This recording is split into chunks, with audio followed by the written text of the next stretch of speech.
always say tariffs is the most beautiful word to me in the dictionary. 가장 아름다운 단어를 관세라고 말한 사람, 도널드 트럼프. 2018년 그는 중국에 25%라는 엄청난 관세를 부과하며 관세에 대한 사랑을 드러냈습니다. 당시 전문가들은 뭐 이게 끝이겠지 라고 생각했죠. 그런데 2025년 트럼프는 또다시 무역전쟁을 일으키며 돌아왔습니다. 이번엔 그 규모가 훨씬 더 커졌어요. 중국에는 이미 10% 추가 관세가 부과되었고 멕시코와 캐나다를 향해선 25%라는 관세 선물을 예고했죠. 다행히 지금은 잠시 유예된 상태지만 이건 단지 시작에 불과할지도 모릅니다. 그럼 트럼프는 왜 갑자기 이런 무역전쟁을 일으킨 걸까요? 백악관은 불법 이민자와 마약 차단을 이유로 들었지만 사실 그 뒤에는 트럼프의 오랜 신념인 미국 우선주의가 숨어 있어요. 미국은 여태 무역 적자가 심각했거든요. 여기서 무역 적자는 미국이 외국에서 물건을 많이 사면 발생해요. 이게 지속되면 미국 경제에 나쁜 영향을 미친다는 거죠. 그래서 트럼프는 바이든 정부 아래에서 무역 적자가 7,852억 달러에 달했으니 이제 더 이상 불리한 무역을 하지 않겠다며 추가적인 관세를 부과하고 자국 경제를 살리겠다고 선언한 겁니다. 그럼 다른 나라들은 트럼프의 관세 정책에 어떻게 반응했을까요? 캐나다와 멕시코는 중국보다 더 강하게 반응했어요. 트루도 캐나다 총리는 눈에는 눈, 이에는 이처럼 똑같이 25% 관세로 맞받아쳤어요. 특히 플로리다산 오렌지 주스 같은 미국 특산품을 겨냥했는데요. 이건 트럼프 대통령의 고향인 플로리다와 밀접한 관계가 있어 정치적으로 큰 타격을 줄 수 있기 때문이죠. 게다가 캐나다 정부는 9억 달러를 투자해 국경 보안을 강화하겠다고 했어요. 블랙호크 헬기도 사고 드론도 띄우고 경비대도 늘린다고 하네요. 거의 전쟁 분위기를 연상시키는 것 같네요. 멕시코는 점진적 대응 전략을 선택했는데요.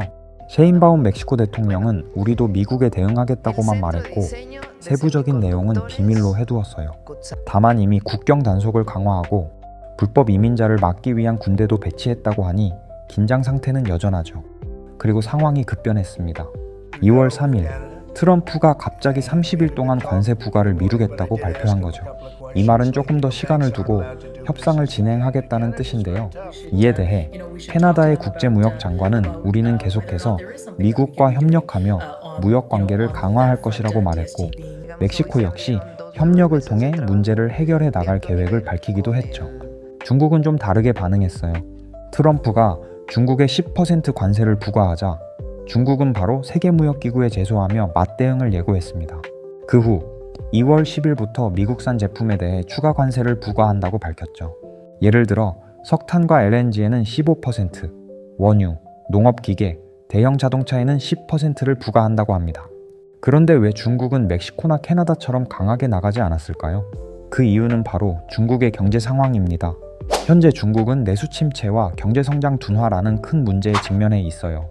만약 미국과 정면으로 부딪히면 경제적으로 더 큰 타격을 받을 수 있기 때문에 좀 더 조심스럽게 대응하고 있다는 분석이 있어요.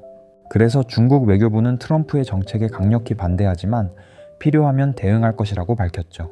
이제 중요한 건 이번 무역전쟁이 한국 경제에도 큰 영향을 미칠 수 있다는 점입니다. 2025년 중반부터 트럼프가 특정 품목에 대한 관세를 부과하겠다고 발표했는데 바로 반도체가 그 대상이 될 가능성이 크다는 거죠.